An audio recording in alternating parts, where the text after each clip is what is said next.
आप सबका बहुत बहुत शुक्रिया। आज आप लोग यहाँ पे आए, सारे मेरे पत्रकार बंधुओं का हम तहे दिल से स्वागत करते हैं और पार्टी की प्रवक्ता होने के नाते आप सबका बहुत बहुत धन्यवाद।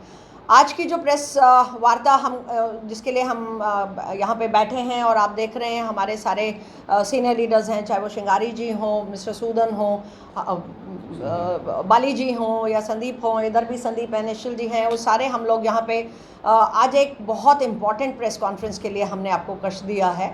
आप जानते हैं कल रात जो कल वारदात हुई है मीरा साहब में, हमारे जो बहुत सीनियर लीडर हैं मिस्टर ओम प्रकाश खजूरिया, उनके फूड कोर्ट में, उनके फूड मॉल में संदिग्ध लोग आते हैं मोटरसाइकिल पे, अंदर का मुआयना करते हैं, जाते हैं और उसके बाद थोड़ी देर बाद फिर आके फायरिंग करते हैं। वो तो भगवान का शुक्र है कि खजूरिया जी खुद अंदर नहीं थे और जो लड़के थे वो भी इधर उधर काम कर रहे थे, तो किसी को चोट नहीं लगी और कोई जख्मी नहीं हुआ।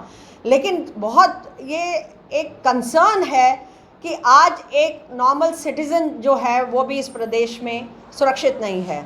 मैं अगर प्रदेश की बात करूं तो प्रदेश नहीं, ये देश ही आज पूरा का पूरा देश हमारा असुरक्षित हो रखा है और बड़ी विडंबना है इस सरकार के समय में। बहुत मुश्किल हो रही है जनता को भी, और बाकी लीडर्स की तो बात मैं नहीं करूंगी क्योंकि जो इम्पोर्टेंट होता है उसको टारगेट तो लोग करते ही हैं। बट सबसे बड़ी बात ये है कि आज इलेक्शंस के दौरान, अभी इलेक्शन हमारी यूटी में पूरे नहीं हुए और ये वारदातें एक्सटॉर्शन का केस है या पर्सनल राइवलरी है या पॉलिटिकल राइवलरी है, वो तो जब इसका पुलिस जो है वेरिफिकेशन हो रही है, इन्वेस्टिगेशन एजेंसीज कर रही हैं, जब उसकी रिपोर्ट आती है तो तभी हम उसके ऊपर कुछ कह पाएंगे। लेकिन सबसे बड़ी आज जो सवाल है वो ये है कि आज यूटी में इतना मुश्किल हो गया है लोगों का रहना कि सुना था कि बॉम्बे में तो आपने देखा अभी हाल ही के दिनों में, कुछ दिन पहले ही सलमान खान के घर के बाहर भी ऐसे ही संदिग्ध लोगों ने फायरिंग करी।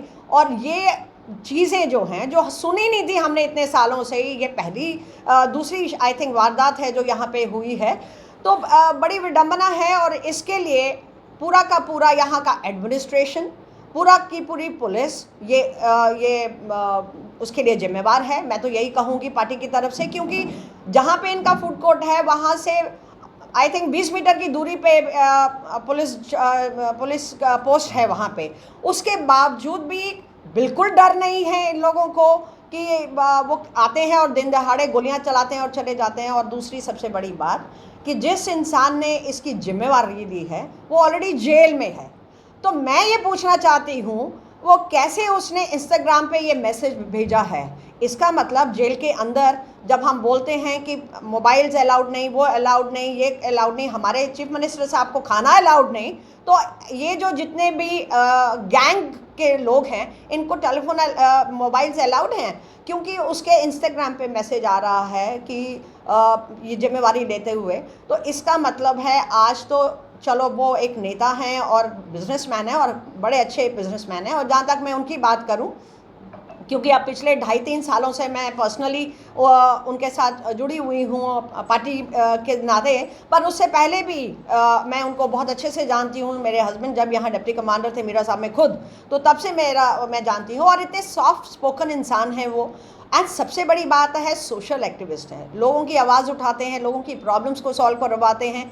तो ऐसे जो इंसान होते हैं, मुझे नहीं लगता उनकी कोई पर्सनल राइवलरी थी, बट येस एक्सटॉर्शन केसेस के तहत हो सकता है कि अभी डराने के लिए ये गैंग ने स्टार्ट किया हो, एंड वो देखना चाहते हो कि यहाँ की एडमिनिस्ट्रेशन, यहाँ की पुलिस कितनी इफेक्टिव है, संज्ञान लेती है नहीं लेती है, तो बाकियों को टारगेट करें। तो आज आपके माध्यम से ये कहना चाहती हूँ कि जम्मू में एक नॉर्मल सिटीज़न, एक नॉर्मल जो रहने वाला इंसान है, वो भी आज सुरक्षित नहीं है। और एडमिनिस्ट्रेशन से मैं रिक्वेस्ट करती हूँ, एलजी सरकार से पर्सनली और पार्टी की तरफ से भी, कि इसका पूरा संज्ञान लें, इसकी पूरी इन्वेस्टिगेशन हो।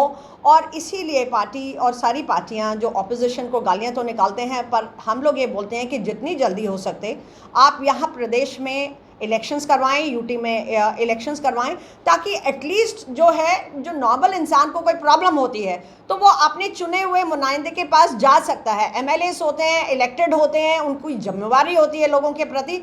अब ब्यूरोक्रेट्स क्या जिम्मेवारी आपकी लेंगे, सिटीजन्स की क्या प्रॉब्लम्स का संज्ञान लेंगे? तो सबसे बड़ी बात है, आपके माध्यम से ये बोलना चाहती हूँ कि यहाँ पे भी इलेक्शंस असेंबली के करवाएं, ताकि हमारा जो भी इलेक्टेड रिप्रेजेंटेटिव है हम उसके पास जाके अपनी समस्याओं के लिए जा सकें।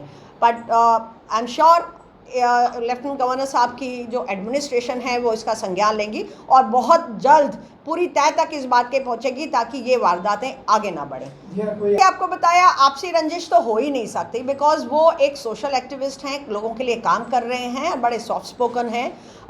मुझे नहीं लगता ये आपसी कोई उनकी किसी के साथ भी ऐसी कोई रंजिश है। क्या मकसद होगा वहाँ पर फायरिंग करना? मे भी जैसे मैंने बोला, एक्सटॉर्शन केसेस क्या जो होते हैं, ये जो गैंग अपने आप को गैंगस्टर सो कॉल्ड बोलते हैं, पैसा ग्राही करने का इनका एक तरीका होता है कि पहले किसी को डरा धमका दो, फिर देखो थोड़े दिन चुप बैठो, फिर देखो कि इसके ऊपर कितना एक्शन लिया जा रहा है, कैसी इन्वेस्टिगेशंस चल रही है। तो मुझे तो वही लगता है कि शायद ये एक्सटॉर्शन केसेस का केस है।